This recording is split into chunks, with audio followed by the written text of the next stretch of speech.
Let's get to the 10 things on how the impeachment is actually hurting the average American. Yes. There's nothing good about this, number one. And if you see other people celebrating impeachment, you need to just pull them aside and say, do you understand that we all are in this together in this country, that we have to have a functioning federal government trying to solve vexing problems, that we must have a robust economy to support 330 million people, most of whom want to improve themselves? Do you understand that destroying the office of the presidency, not just the president, but the office of it, is counterproductive to freedom? Do you understand any of that? And you'll get silence, because this isn't the way impeachment is being presented. This is awful. You know, I said earlier this week, Bill, that this impeachment, all of the so-called evidence that they're presenting on TV is not evidence. And this is really reminiscent of the glove in O.J. Simpson's case. African Americans wanted O.J. Simpson to be innocent, so it would be a win for them because of history of, you know, blacks getting crushed by the system. They wanted this guy to beat the system, and so the glove it didn't have really anything to do with the evidence. They had blood stains and drops in his car. They had DNA evidence, everything else, but the glove gave them permission to say, "Yep, he's innocent." And the same thing. Certainly the jury thought that. Right. But the same thing is happening here with this. This phone call is giving permission to people who want Donald Trump to be out. It's giving them an easy way of, even though it's not based on any fact, of, yep, we win, he's out. Sure. And that's what it's all about, the destruction of Donald Trump. And whether it's Russian collusion or impeachment or whatever they'll come up with next, abuse of power, it is a game now. It's a game, all right? So someone's going to have an actual board game like Monopoly, and then you roll the dice, and then you'll stop on a square, and the square will say, Trump did this. Okay, it's ridiculous. Now, I'm not in the business of defending Donald Trump, even though I wrote a book on him, a fair book. It's not a pro-Trump book. But I'm in the business. By the way, if you're looking for a great book to read, Bill wrote that book called The Country According to the President. Yes. Okay. The Little Red Book by Mao Zedong. There you go. All right. All right, go ahead. So I'm in the business of trying to improve America, and I've always been in that business, and that's why I'm successful. So whether it's books or commentary or radio, whatever it may be, and I'm seeing this as, number one, a division in the country now based on hatred of one individual. Now, there is a system attached to the individual. I understand that. But when you got a guy like Adam Schiff, by the way, I am counting my trick-or-treats. I went as Adam Schiff last night, and it was not easy getting a shirt 3 sizes too big. Not easy. Right. I did it. Yeah, good for you. I scared every urchin. Urchins were screaming. Blood. That is crazy. Screams. So yeah. did you see the news that we think we know who the whistleblower is now? I know. I reported last night. We know. Yeah. It's a 33-year-old Yale guy who's a hate Trump guy who worked in the deep state and still is in Langley, Virginia, who was associated with Biden and with other people and has 2 best friends working for Adam Schiff. And so it's a total con. It's a total con. I haven't heard anything about him for 3 weeks. Yeah. And you know what's interesting? Bill, is he is connected with Chalupa, who's a main figure on our chalkboard. And we did the chalkboard about a month ago. I think it was 5 days later is when they said, don't worry about that. We've got another whistleblower. And as we find out now, 15 guy whistleblowers, right? Yeah, this guy is connected directly to the storyline of our chalkboard. He is evidence that it's true. If this were a criminal case, it would have been thrown out. Yeah, easy. It would have been thrown out. Everything's gone because the original complainant is a fraud. So it's done. What does it say to you that yesterday not a single Republican voted for this? Big time for a win for Trump. And the reason is that there are senators like Romney and Murkowski who hate Trump, hate him, and would vote to remove. Now they can't, because if they do, they'll be blackballed by their own party. And nothing would make me happier. Yeah, okay. I mean, look, politics is politics, but I was surprised. I thought there would be a couple of Republican congressmen to vote for the inquiry. Remember, this was a vote to continue the inquiry, to continue compiling evidence of a possible misdemeanor and high crime. Not one person, not one witness is said that it is a crime. Not one. So that has emboldened Donald Trump. So let me give you some inside info, because I know him pretty well. I have very good sources. So there was a big meeting after the vote in the White House. And, well, I shouldn't say big, because there aren't a lot of advisors in there anymore. Doesn't trust Mulvaney. Mulvaney's going to be gone in, a matter of very short time. Mulvaney's out. So there's a meeting about 5 or 6 people he trusts. And they basically sat around and they said, look, now let's let this go forward, because we have Nunes, and this is a big key that every American should know. Nunes is stronger than Schiff. So Nunes is the minority guy on the House Intel Committee, all right? Devin Nunes from California. He's stronger than Schiff. So it's him and Schiff that will direct the questioning, Nunes and Schiff. And then in the summaries and the leaking to the press, it's Nunes and Schiff. Nunes will be on Fox News every second of every day. All right, and so they believe that Nunes is going to kick Schiff's butt all over the place, and this is going to directly lead to the reelection of Donald Trump. So they're happy. This is the first time that the president's been relieved. I mean, last time we talked last week, I said I was worried about him personally, because it was taking some emotional toll on him. Now he's almost buoyant in the sense that he believes this whole thing has turned after yesterday's vote. I would agree. I think this week was a turning point in this, and I think it's going to get worse and worse for the Democrats.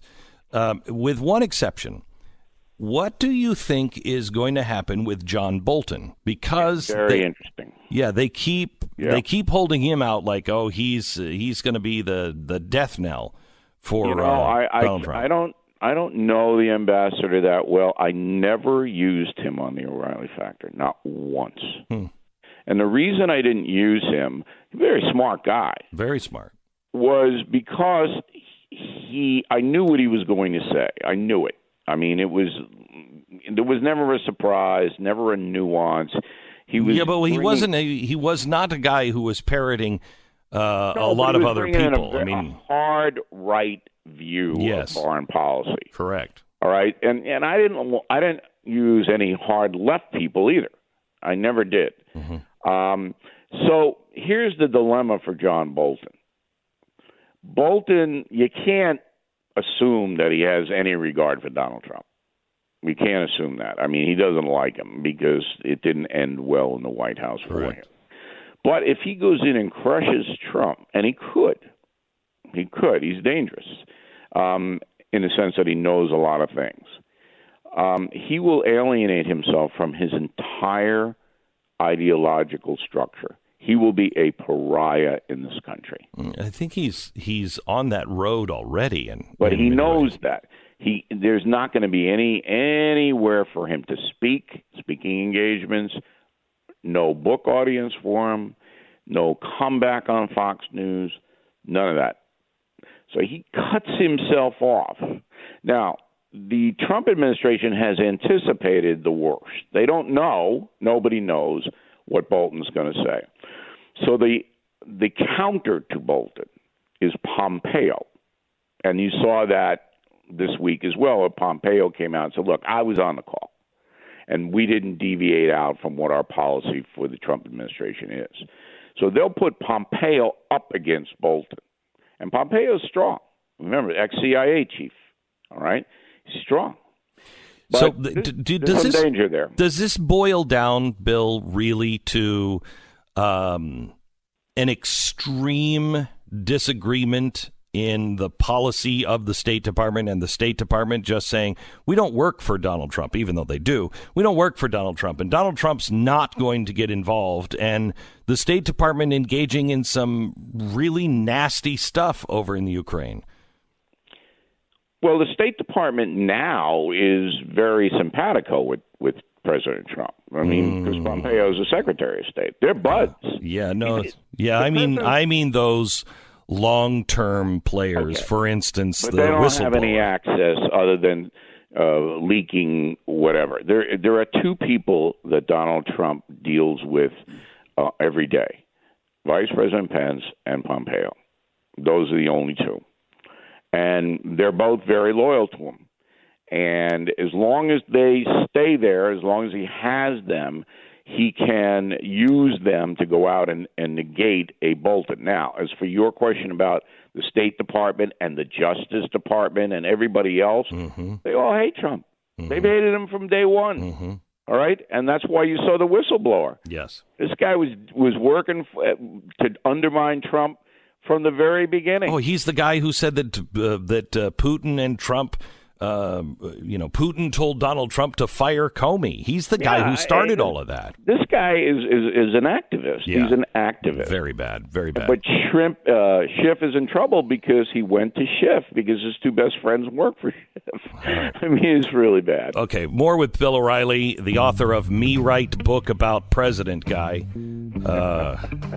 Going up in just a second. It's the Glenn Beck program with Pat Gray sitting in for Mr. Stuber here, who is out in Disneyland. I want to see Star Wars. So he's out. Welcome, Bill. How are you? I'm the same, and I wish I were with Stu, and Stu may never come back. Yeah. Hey, can I just quickly get your thoughts on Congress going up and finally making a statement about the Armenian genocide? Except for a couple of people, including Ilhan Omar, who said, I can't comment on this when we're dealing with what Americans did to Native Americans and the slave trade. What are your thoughts on this?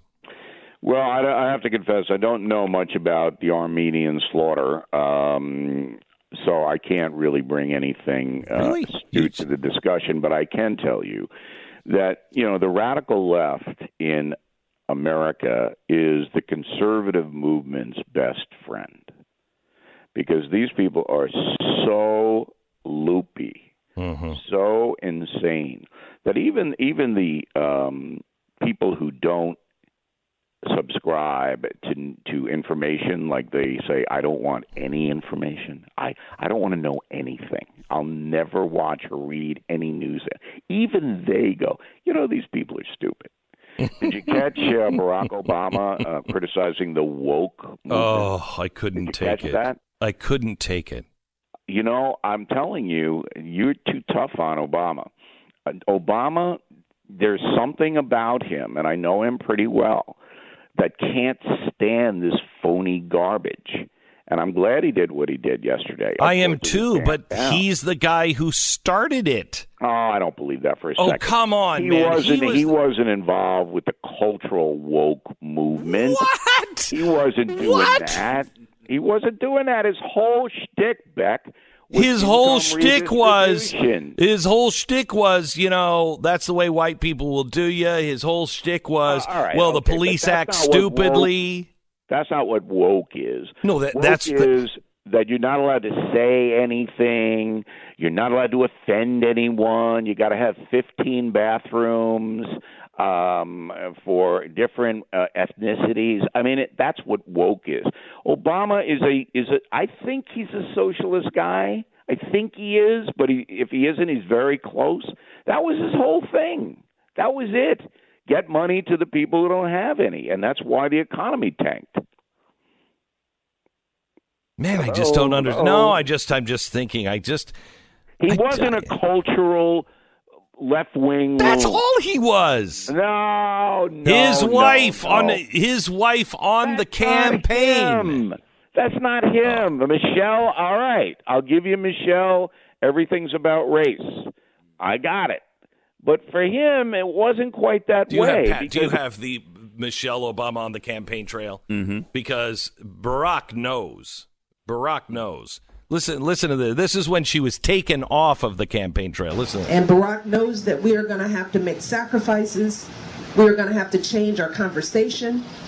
We're going to have to change our traditions, our history. We're going to have to move into a different place. That's what wokeness is. He's talking about race. He's talking about our history and our traditions. In the context of race. Well, I'm trying to figure out what we're going through right now, because I know it wasn't happening that way a few years ago before he got in. It wasn't this diametrically opposed on race and everything else.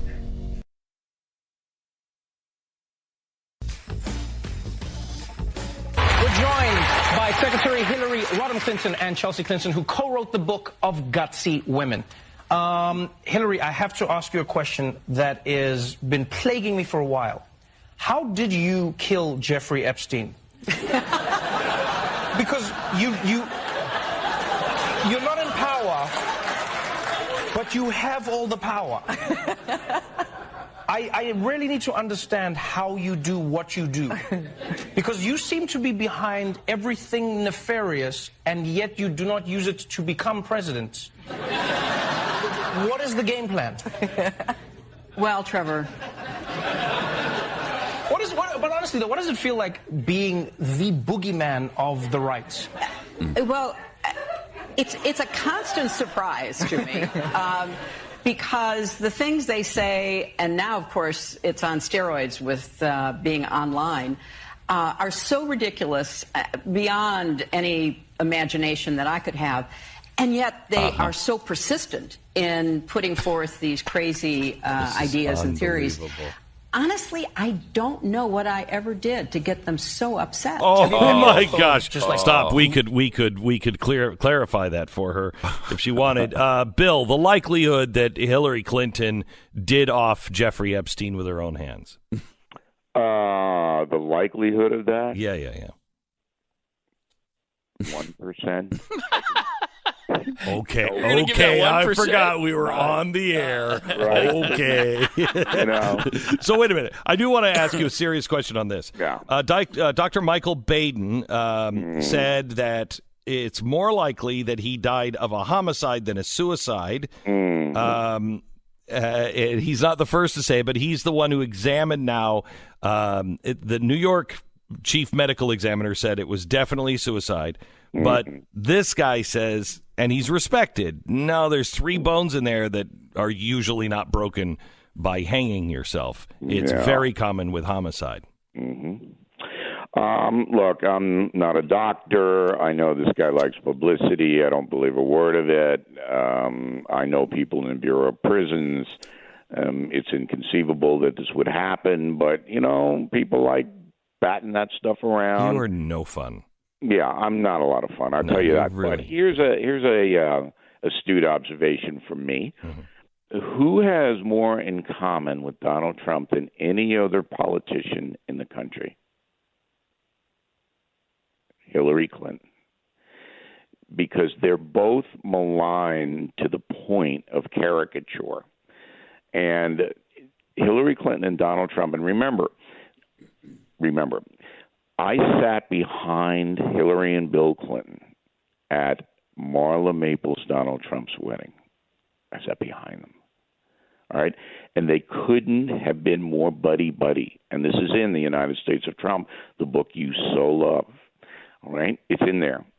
And now, if there's one soulmate in the political arena for Donald Trump, it's her. Isn't that ironic? It is, and it is a good part of the book. You, me, the president, and a dog named Boo, by Bill O'Reilly. Bill, let me ask you this. I saw a story. I have never seen any religious person say anything like this before. Pope Francis, quote, "It's an honor to be attacked by American conservatives. I didn't see that. Can you give me the context of it?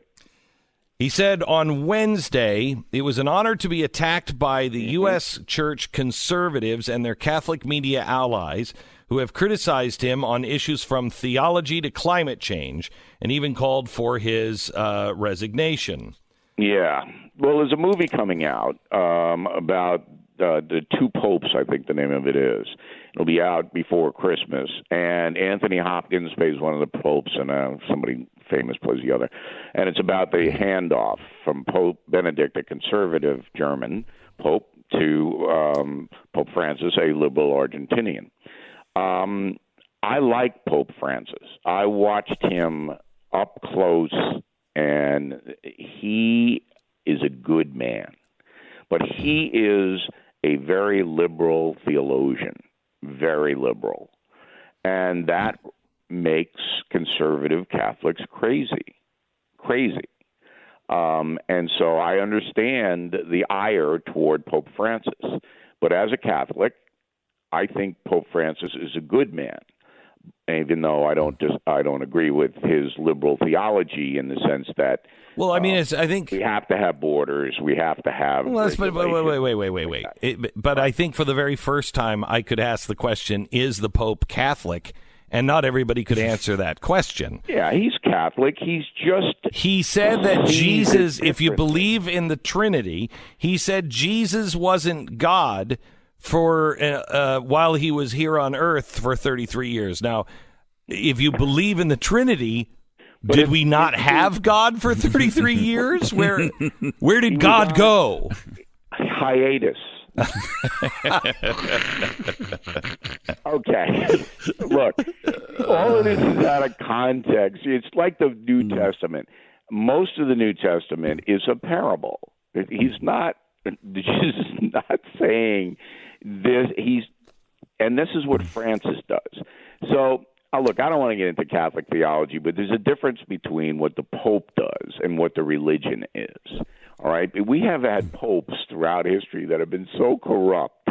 They had 18 wives. You just look at them. Started wars, looted countries. I mean, there's a theology, and the theology, I believe, is very, very strong. But then there's an institution, and the institution is not. All right. You and I, boy, I mean, we're shaking apart here. We're shaking apart. Our friendship is shaking apart here. No, Beck. No. As a Christian man, you have to forgive me. Okay, so, Bill, last one. Elizabeth Warren. Oh, I love her, don't you? Oh, she's great. She's great. You know what? Yeah. I think I've uncovered a videotape of Elizabeth Warren on American Bandstand. It looks just like her. Dick Clark is interviewing her about the Dog Named Boo song that you really. Yeah. So what do you want to know about her? She just came out and said, what is it, 56 or 54? 52. 53 million. Trillion. But trillion. I mean, trillion. What difference does it make at that point, right? Yeah. It really doesn't matter. Yeah. So, but what people don't know is Bernie and Elizabeth, to pay for Medicare for all, are willing to sell California to China. And that's they already get the money. Too late. That's already been done. They sold the coastlines. Too late. But they're so simpatico now that it's not even you don't even notice. Just come in, pay the $50 trillion for it, and everybody's happy. Okay, so today, as things stand today, who's going to be the nominee? Biden. Still, Biden's really? The nominee as it stands today. If Biden. Okay, if they can wake him up, all right, he sleeps late, he'll get it because they know the socialists are going to lose, they being the power brokers within the Democratic Party. So I don't understand. They know this, but yet they're standing on it. They're doing everything. They're standing on it every day. They don't reject it. They embrace it until they have to actually get Americans to vote. What is their strategy? Here's the strategy. They believe by pandering to these far, far left people, these socialist people, they're getting younger people engaged in the Democratic Party. That's number one. All the younger people want to be socialists, don't want to work, just want to get everything handed to them. They're going to be committed Democrats. They also believe, and this is a mistake, that minorities like this. They don't. I don't believe that Hispanic Americans and African Americans are socialists. No. Younger Americans, yes. I do believe that, absolutely.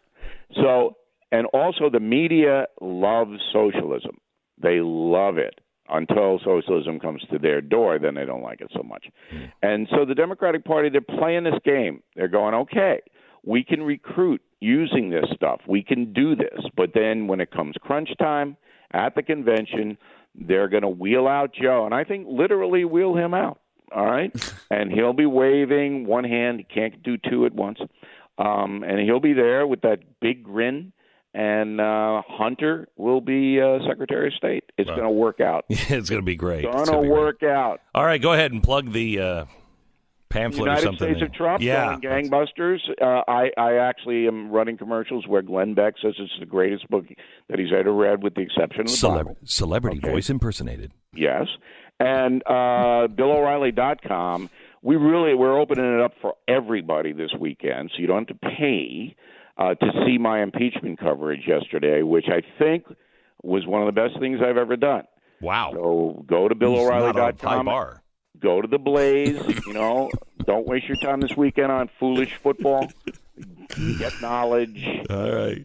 Bill O'Reilly, thank you so much. Free weekend All right, at Bill O'Reilly.